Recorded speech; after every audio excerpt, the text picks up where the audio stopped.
I'm Dorayne Breedlove, and I want to welcome everyone to this very special Mother's Day service where the Women's Circle are doing the talk. And I'm co-lead with the Women's Circle in the Women's Circle with Peggy Roberts, who's also going to be talking, and Erin Fry, who's one of our members in the circle. And we'd like to set up our time with a short video. Just give me 1 second. Thank Sure. you. Sorry. Uh-huh. Hey. Hi. 2 minutes. Thank you. Hi, good afternoon. Sorry about that. Oi.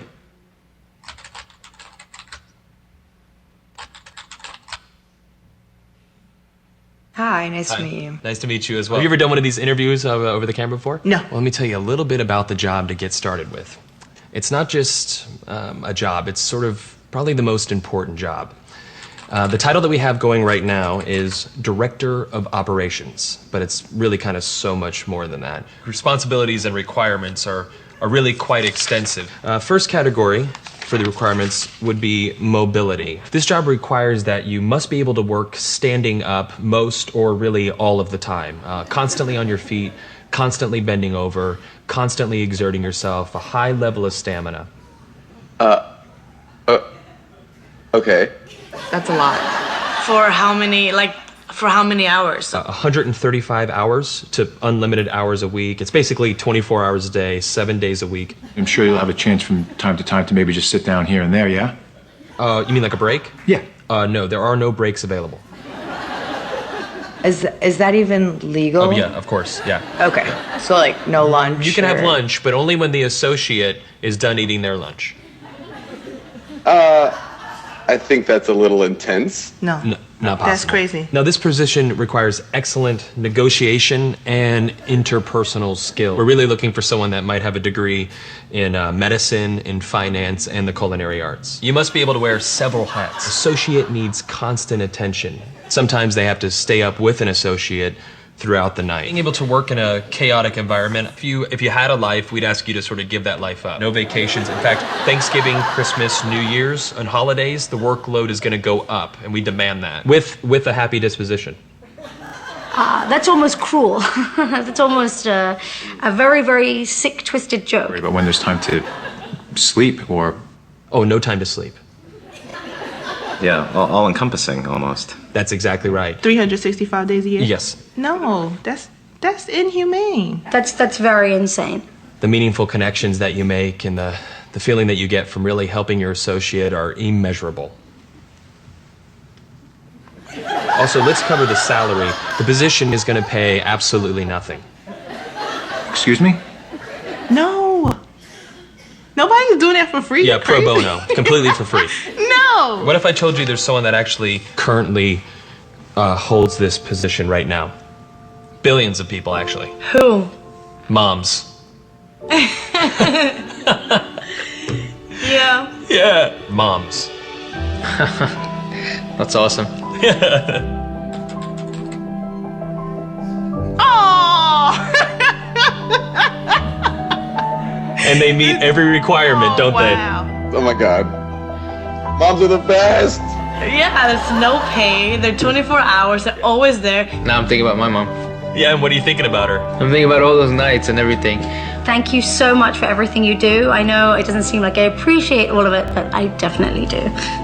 So, Mom, I want to say thank you for everything that you've done. I love you very much. You've been there through thick and thin. My mom is just awesome. She's awesome.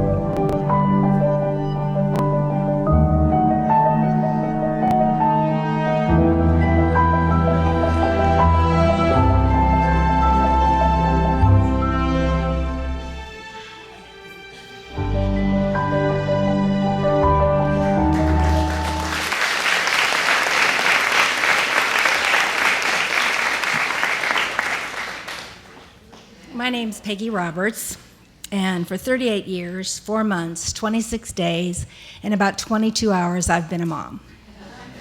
And I really love it. I have two beautiful daughters. Adrian's 38 and Andrea's 34. And I was very privileged to help raise two stepchildren, two step boys. and now they're men, 43 and 42.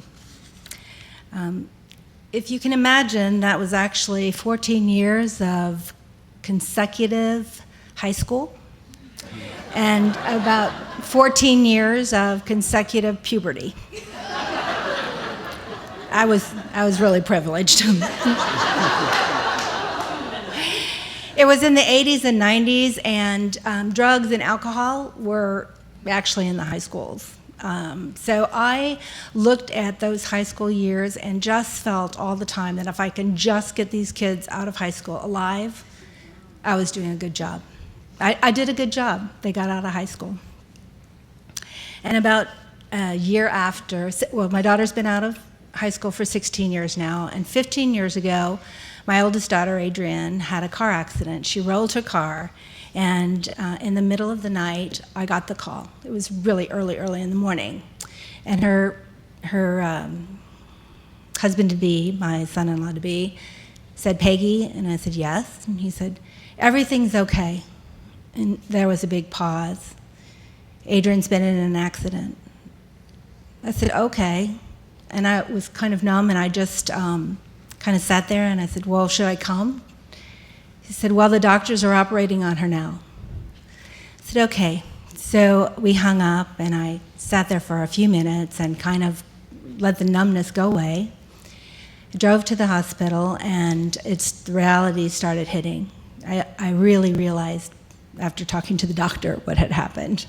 And it took 10 days in the hospital and 3 months later so that she could recover. Our lives changed at that point. We have had a new attitude of gratitude, and we knew how precious life could be, how precious it could be taken away. So that attitude of surviving high school and just making it through extended now. I had a new vision. It extended way past high school. And 3 years ago, my daughter Adrienne was in the hospital delivering her baby, and they overdosed her, and we almost lost the baby and the mom. You don't stop being a mom just because they get out of high school. That was my lesson. We're a mom all their lives. We are different moms, but we're moms all their lives. So I'm really grateful that I can look at being in the present moment. The other gift I have is that my daughter Andy is going to have a baby for her first child in October, and I just wanted to tell everybody that because it's really exciting. And tell you and share my spiritual practice when they were growing up was that we shared at mealtime our highs and lows. And really there were a lot more highs than lows. And the beautiful thing is when I go and see Adrienne and her children, they sit around the table and they share their highs and lows. And so I know that we're all one, and this is the way that we just share being one.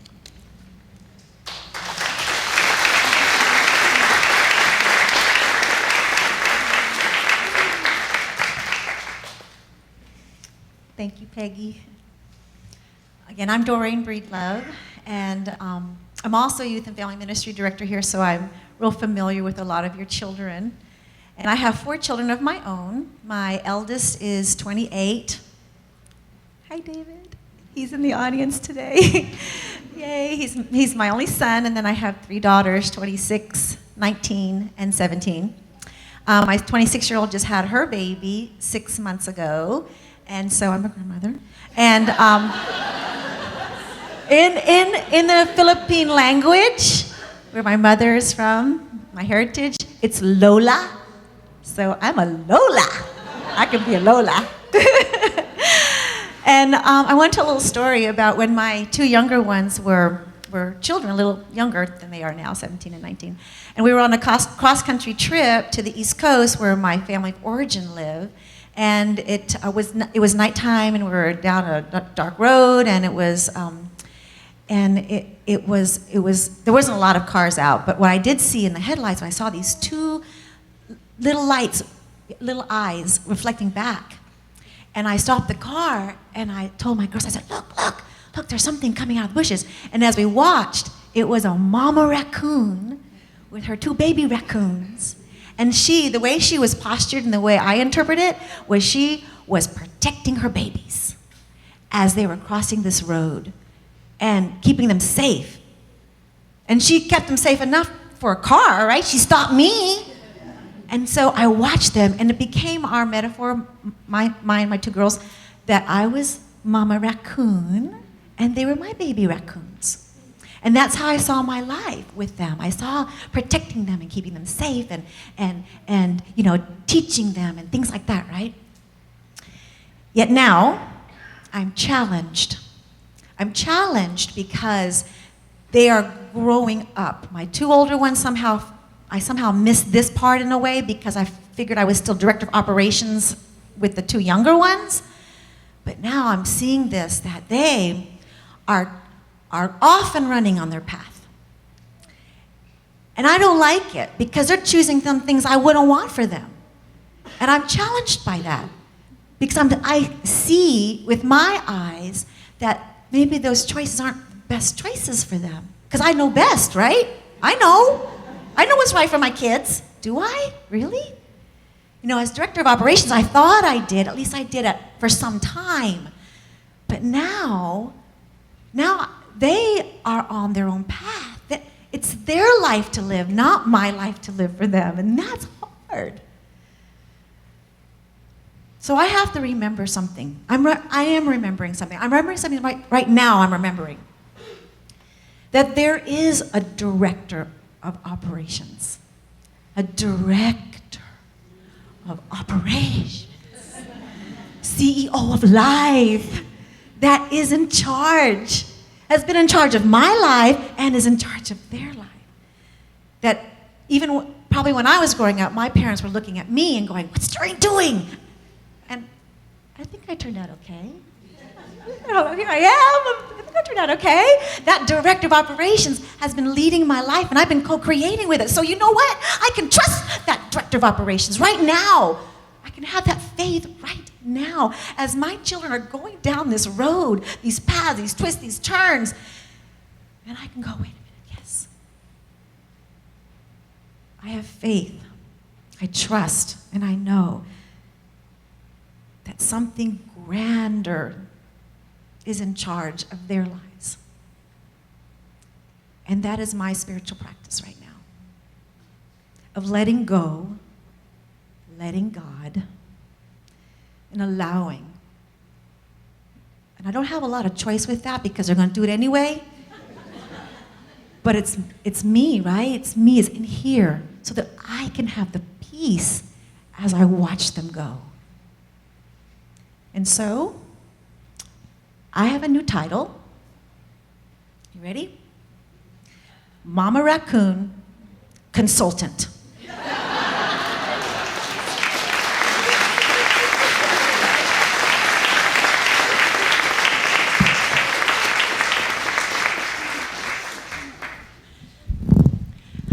Hi, I'm Erin Fry, and I'm the mother of twin boys who are 16 months. You may see them in the nursery, or me chasing after them from time to time.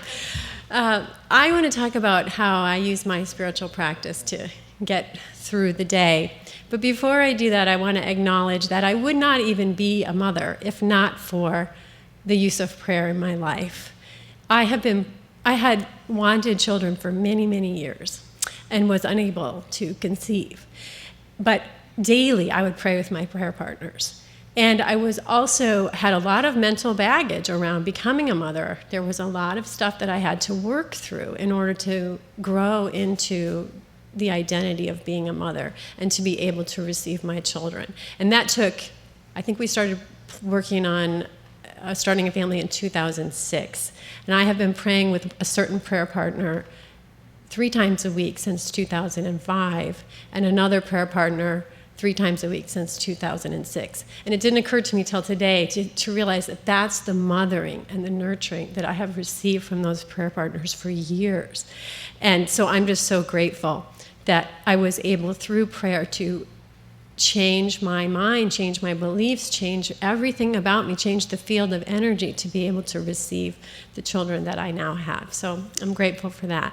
And I use prayer in my daily life now, as I said, just to get through the day.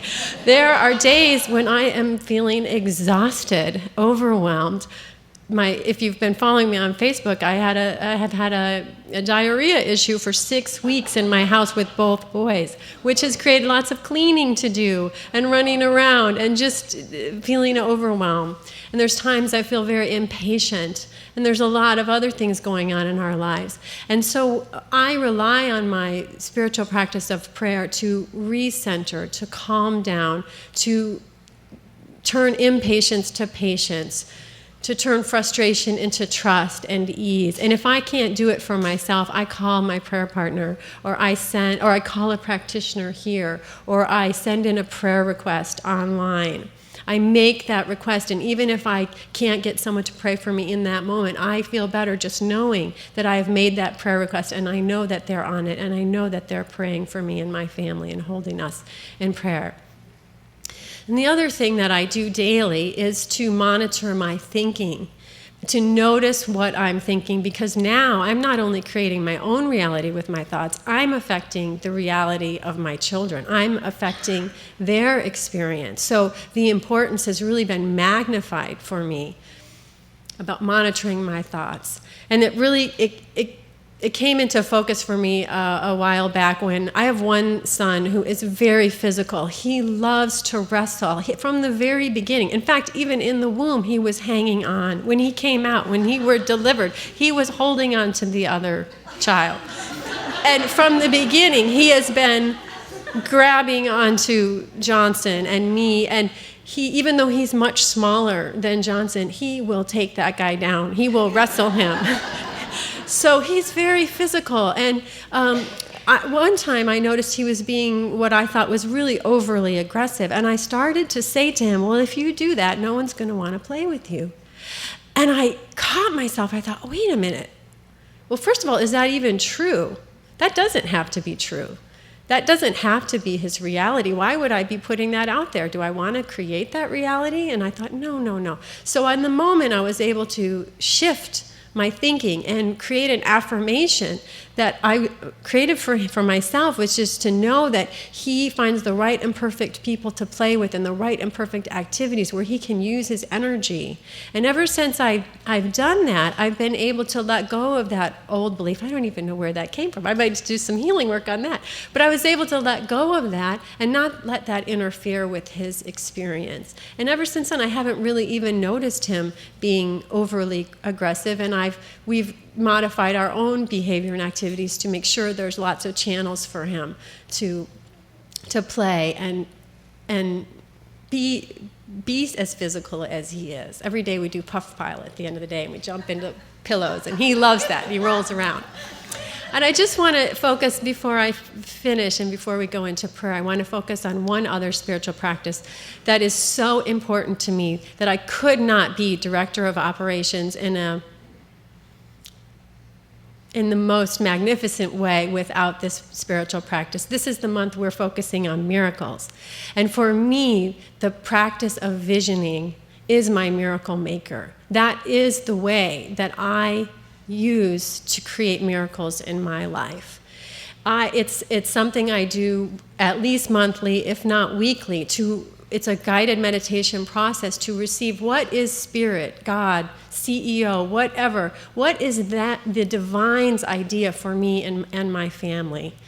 And I use that to tap in. I get specific instructions about how I am to be, what I am to release, and I use that to guide my way. And I use that to make decisions about what I should be doing or should not be doing. It's almost like having a mission statement for your company where you can make decisions against, does this fit our mission or not? I do that. Does this fit my vision or not, or what I've received from Spirit? And I know, because I've talked with Karen, the visioning class is being taught right now. It started last Monday, but it's not too late. If you know that you can be at all of the rest of the classes, then Karen will allow new students to join the class tomorrow night. So if this speaks to you in any way, please, please, please do go and sign up, because visioning is the best way that I know how to tap into the divine's idea for me and my family. So with that being said, let's get still and go within.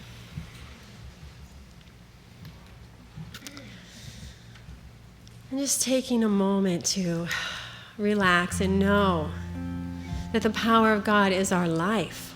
The power of God is the center, and that these spiritual tools and that these spiritual practices are ours to use in order to live life in the most full way.